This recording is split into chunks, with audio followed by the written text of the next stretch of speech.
Welcome to Teams Transformed, the podcast for people who want to see real team transformation. For courageous coaches, curious leaders, and anyone passionate about unlocking the true power of teams. We're your hosts, Georgina and Allard. Here to journey with you through transformational insights on how to coach teams with presence, depth, and emergence. Let's explore not just the tools, but the art of transforming teams. In this episode, we're chatting with Mary Morand, a graduate of our diploma in team coaching. Mary has 30 years of corporate leadership experience and really understands the challenge of building effective teams and delivering results. She was formerly a director of leadership development and talent management, chief learning officer, and a director of marketing.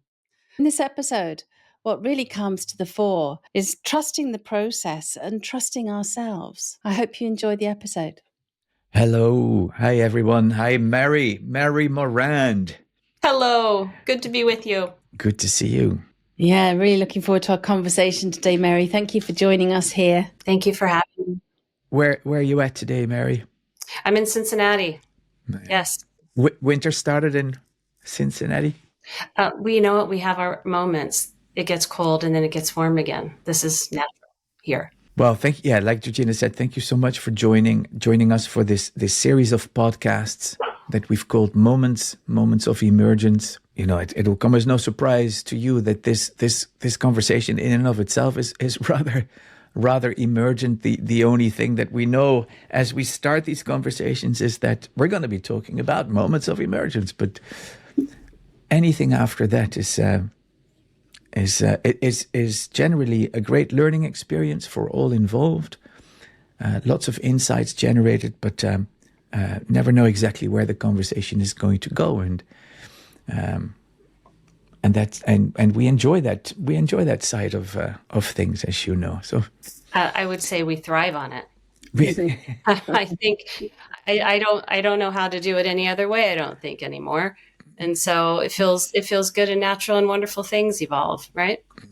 Yeah, absolutely. And the purpose of this is to really bring those moments to life. You know, it's not like a big case study. It's just diving into moments when something shifted and going, what happened there? Mm-hmm. So maybe we could start there, Mary, which is, can you recall a moment when of emergence, when something unexpected, unplanned, when something unexpected happened, something shifted, perhaps that changed the course of the team experience and team development going forward? Yeah, there's a lot of moments, and some of them are really big, and some of them are just small, just tiny shifts, tiny things that emerge that surface for a team member or multiple team members. I think one I want to share was a team that I had a sense that there was conflict there under the surface, and they were using a lot of humor to kind of deflect. And I brought this to their attention, created a little awareness around it, and there was lots of resistance to that awareness. No, that's not what we're doing. No, we just like to have a good time together. We like to make our work light, et cetera, et cetera. And eventually in the same session, someone said something that caused the entire team to just go quiet. And in that moment, someone said, well, I'm not going to use humor, but I'm going to just bring us all into a deep breath. And I was taken aback. I was surprised. And the team all looked at this person like they had three heads. What are you doing? But they complied, and they took this big, deep breath together. And in that moment, as they came back and looked at each other, everything shifted. And they said, what are we doing? How are we with each other? And how is that helping us get our work done? And from there, the whole thing just moved to new places. At one point, there was someone, it was the CFO, and he said, I just want to say that I think I'm kind of on the outside from some of the rest of you and what you're doing, but that deep breath I thought I didn't need, and I just noticed that when we did that, it calmed me, and he had a heart rate thing on his wrist, and his heart rate had decreased. So there was just so much richness that came out of it, so many things that happened as a result of that, and it was all there for the fact that I think the team had a strong sense of trust in the process we were doing. Yeah. One example.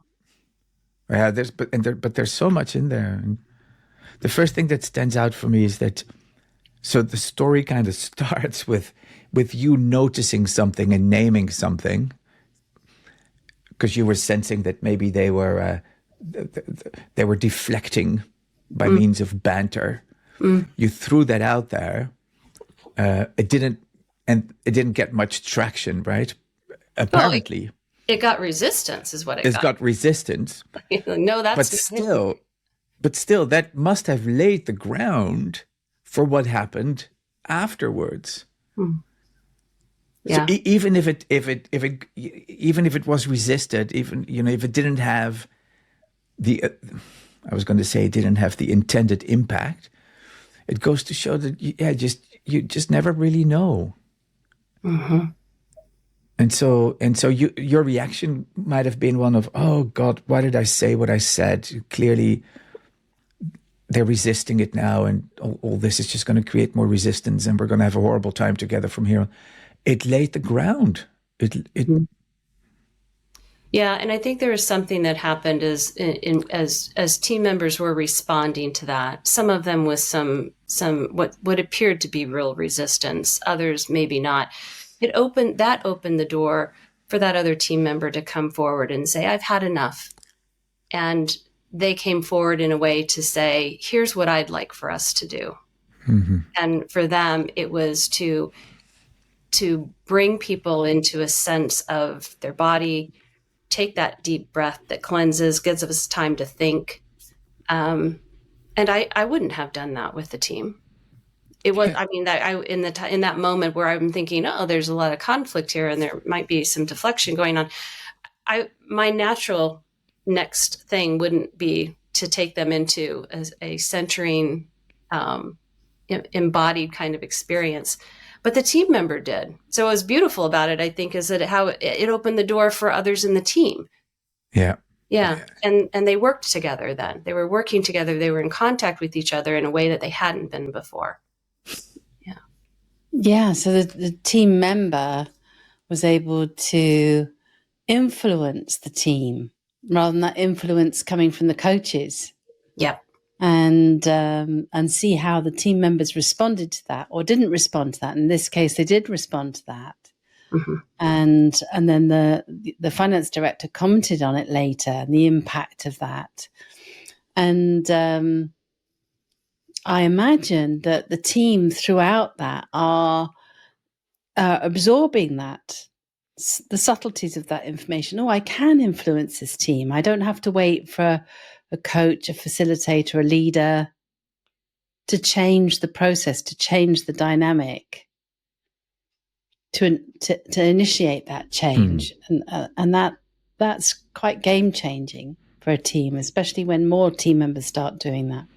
Yeah, I think so, Georgina. And in that sense, I think of that as the team assuming the agency that they have, that they have the ability, we talk in coaching all the time that the client has it within them. And how do we as coaches create an environment, an atmosphere where that can come forward? And when they recognize that in themselves, then gosh, I mean, so much is enabled in those moments. Yeah. Mm-hmm. I love what you were saying there, Mary, about creating an atmosphere. The coach creates an atmosphere from where these moments of magic really can happen. Could you say a bit more about, with this team, the conditions, how you created the conditions? Thank you. We created we created it together. So we talked a lot about co-creating the kind of experience that the team wanted to have, and that was up to them and up to me as coach. And that was part of that early contracting on what is it that we're doing here together. And it was very new for them. And so I think it happened over time, and it happened across, I would say probably 4 to 6 sessions, to the point where I felt like, okay, I think we do have something here such that we can move into some deeper work. And so in the course of creating that, it was a little bit at a time, pushing on some edges. It was a little bit at a time, me having the courage with that team to step in and find my own way, because every team is different. I'm a little different each time. And so it was an iterative process, and it was natural, and there were moments of great fun, and there were moments of silence, and we're all confused. What are we doing? And being able to name things and increase over time how we push each other, challenge each other, but also support each other. So I that's a lot of words. I think it was kind of working to create a high challenge, high support environment. That's what we found would be useful for this team where they were. And they responded to that. And I think I responded to that high challenge, high support. And we encouraged it to work both ways. Yeah. There's another layer in your story, which I'm sitting with, which is this notion of managing our own inner landscape, as team coaches, and the self-management, because I throw something out there and it creates resistance. How does that make me feel? What does that do to my biochemistry and my feelings and my thoughts about myself and them, and why? And then the whole thing turns around, and then you talked about the team owning their own processes, right? You mentioned the agency was clearly with the team, and that can take us to moments of, our reactions or thoughts and feelings associated with, well, why am I even here? Look, the team is doing all the work. They came up with this brilliant idea of taking a deep breath together. They don't even need me now anymore. So there's this whole inner dialogue, this whole inner world that we somehow have to manage. Indeed. And I'll tell you a secret. I'll be vulnerable and share this. I tend to not retreat, and this is something I'm working on, because what I wanted to do was say, "Oh yes, you are deflecting. Oh yes, you are. Let me explain to you why. Let me give you the three reasons, and here's what I've seen, an example over example." But that tags back to that. Who are we as coach? Who am I? And part of my conditioning, I guess I would say, part of my script is being right. So I'm recovering from being right all my life. And so that in that moment, being able to let go of that and be okay, it's neither here nor there. And if that is true, then we will see it again. And maybe it landed wrong. Maybe it was my tone, but being able to just accept that what is okay. And we keep moving. But that's also part of how we manage ourselves in the moment. And that takes all the work that we're doing constantly on ourselves. Yeah. Yeah. It requires so much self-awareness, right? To have these insights of, I'm really noticing, there's that tendency of mine to be right again, or I can definitely, I thank you for sharing that. I can so relate to that, and I'm sure other people listening too. And then it's easy to then get defensive, right? Yeah. I remember clearly a very early experience with a team one day where something was said to me and I really took it the wrong way, and before I knew it, the team had become, I don't think it wasn't a conscious process, but the team had become a threat. I was experiencing a threat. which was a horrible place, a very dark place to get into, and not at all productive for the work we needed to be doing. Yeah. But I love what you're saying. So it's no, go ahead. Well, and I'm just thinking that, yes, and that's how our bodies work, right? That's how our mind and our bodies work. There's a threat, we sense it, and then all those defense mechanisms come up, or those adaptations for how we've learned to manage those threats across our lives. That comes forward. So I think it affords us opportunity as coach in a way that works for us. I think in a way that works for me, I can be as vulnerable as is useful to both manage me and help the team, and sometimes even model some things, right? Yeah. It's, using yourself to say, wow, I need a minute. I need a second. That really hit me hard. Or a zillion other ways to sort of share what you're sensing, what you're feeling, what you're noticing in self. Yeah. I found that a lot of teams will respond to that very well. Yeah, I love that. So you're turning whatever comes your way from out there or from in here, whatever comes your way, you're turning it into something that you can work with. Yeah. Try it. In service of creating some awareness and creating shifts and creating change, and And there are those moments where I feel like we leave the room, it's a break time or whatever, and I go in the hallway and I say, what in the world just happened? Oh my gosh. And then my heart is racing. And that's just us being human. Mm. Which leads me to something you were talking about earlier, which is, I think, it's very connected. You were talking about courage. And that comes up a lot in these conversations about finding the courage to intervene, the courage to name, the courage to create an awareness.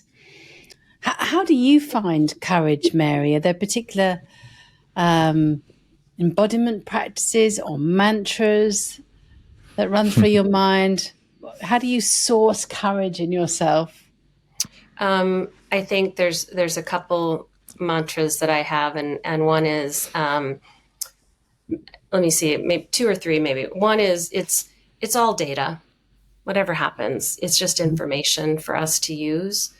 And by use, I mean it's information that we have choice around, what we use, what we don't use, how it affects us. And I think trust the process. Mm-hmm.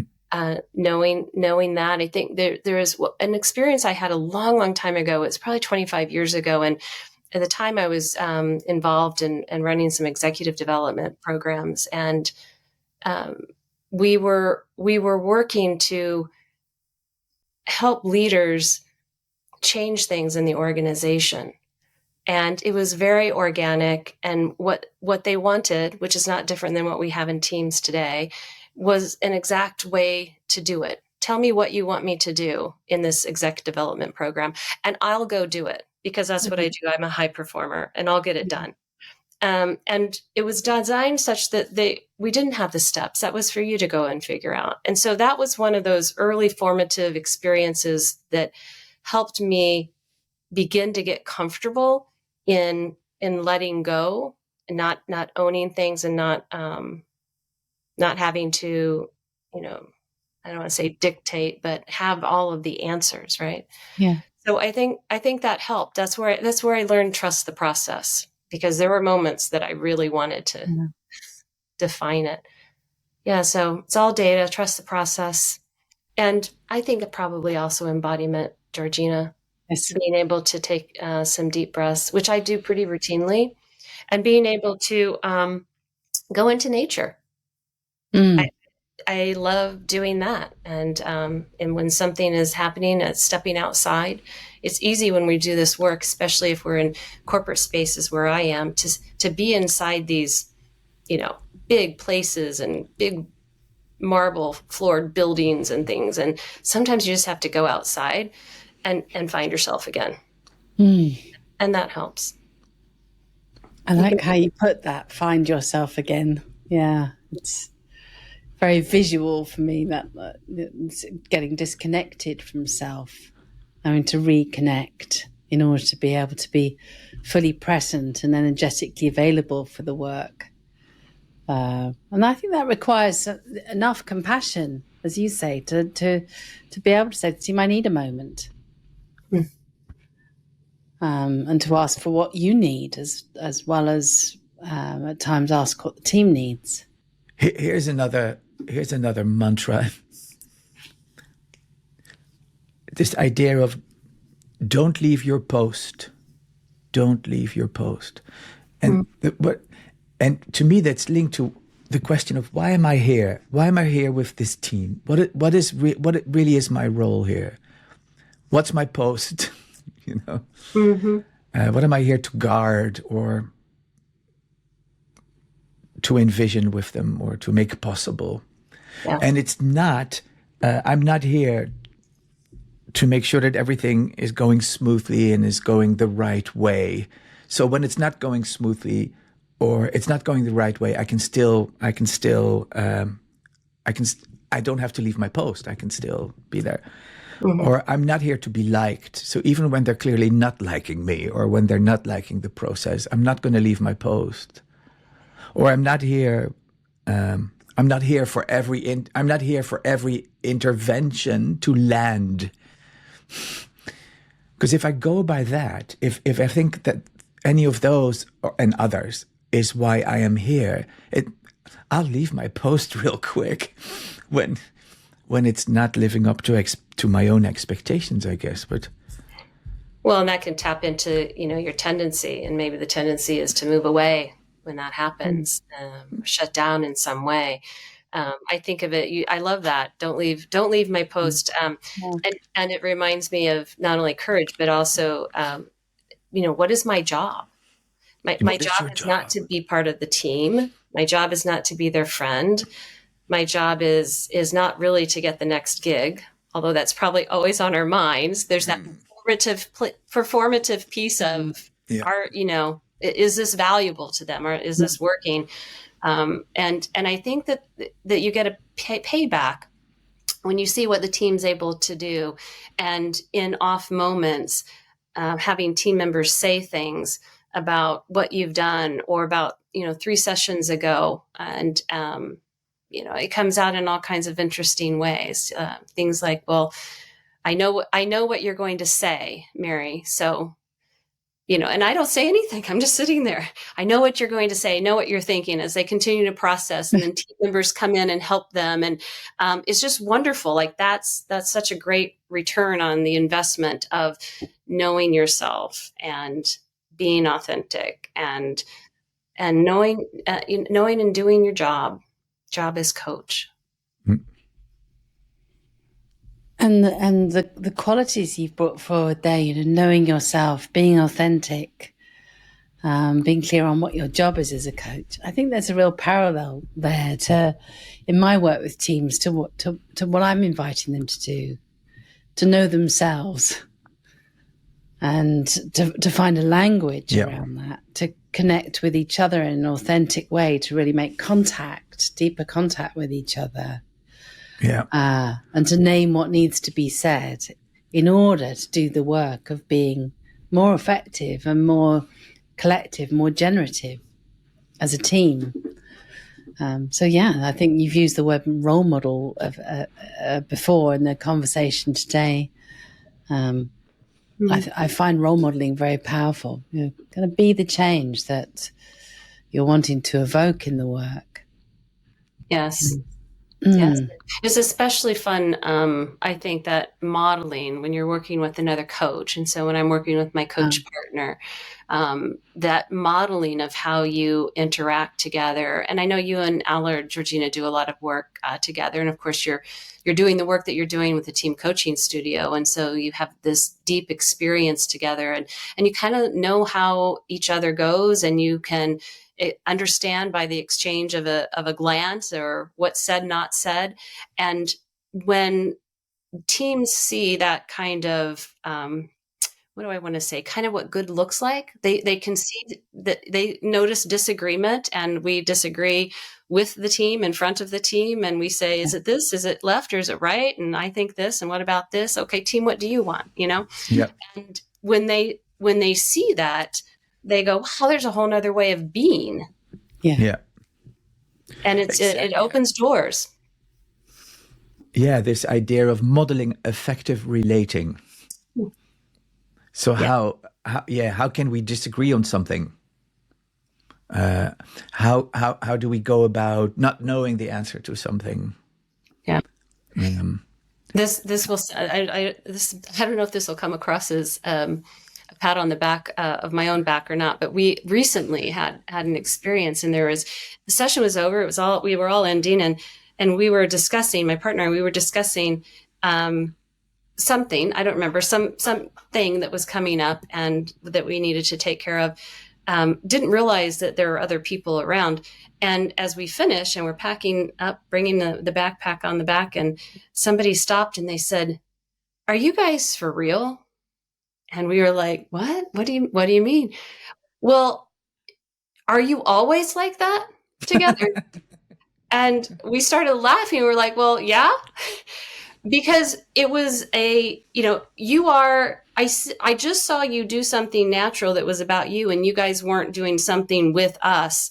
And so it was the same, it was congruent. And to me and to John, that was a great compliment. Yeah. So that modeling, and if you do it, over time and over time, we sort of begin to be this way everywhere in all settings, don't we? So you're not just putting on a show. Exactly. I'm now in my coach role. I'm going to only show the coach face.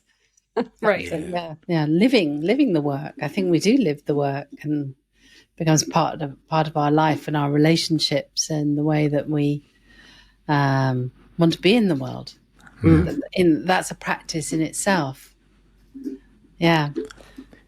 Well, Mary, time's flying by today in our conversation, and it's just occurred to me, you've quite a lot of experience of team coaching now, and there's so much we could unpack. But if you think about maybe somebody new to team coaching listening to this, what thoughts do you have you could share about how they might get into emergence, or creating the containers or the conditions for the work?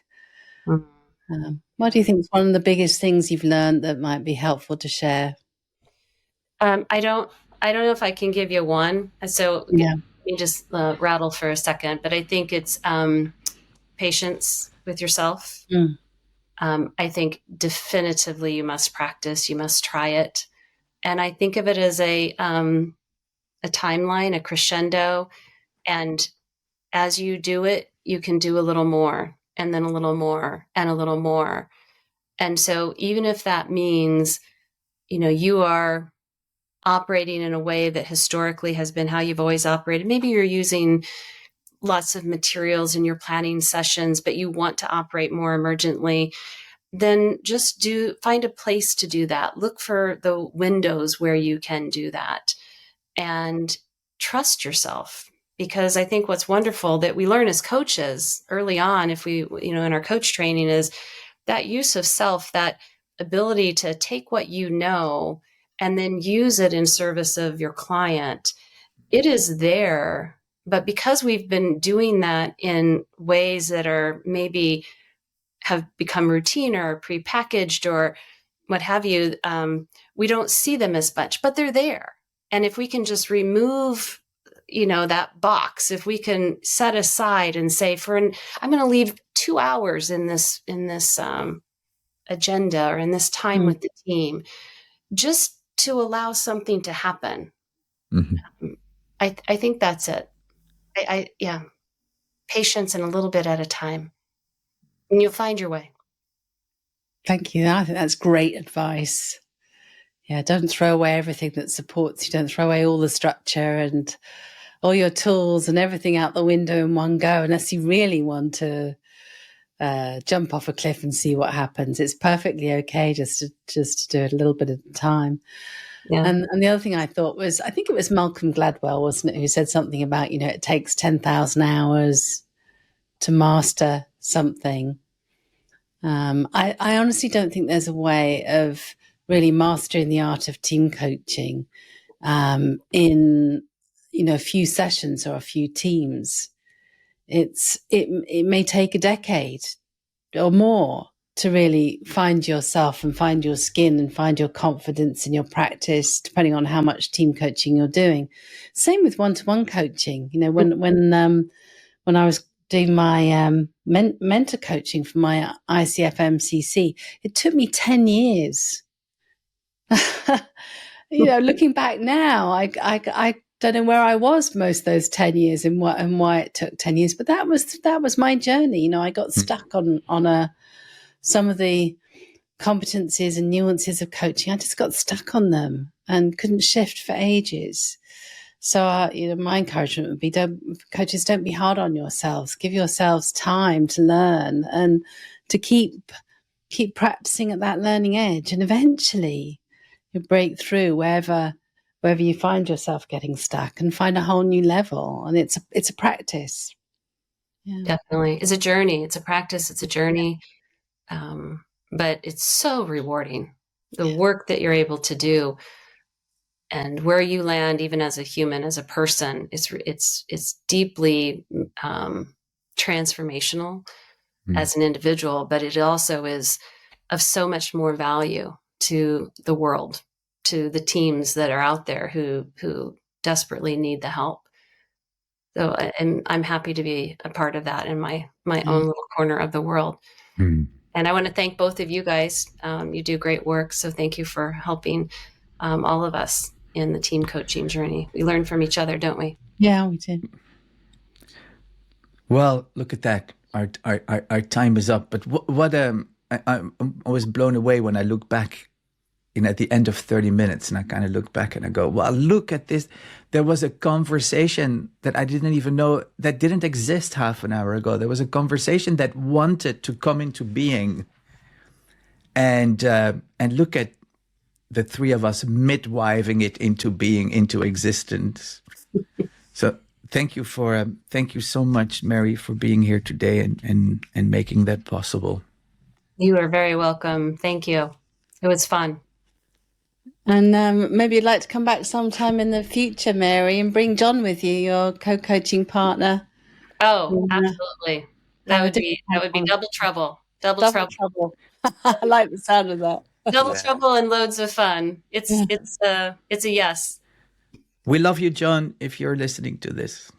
We sure do, and look forward to that one very much. But for now, thank you so much, Mary. Thanks.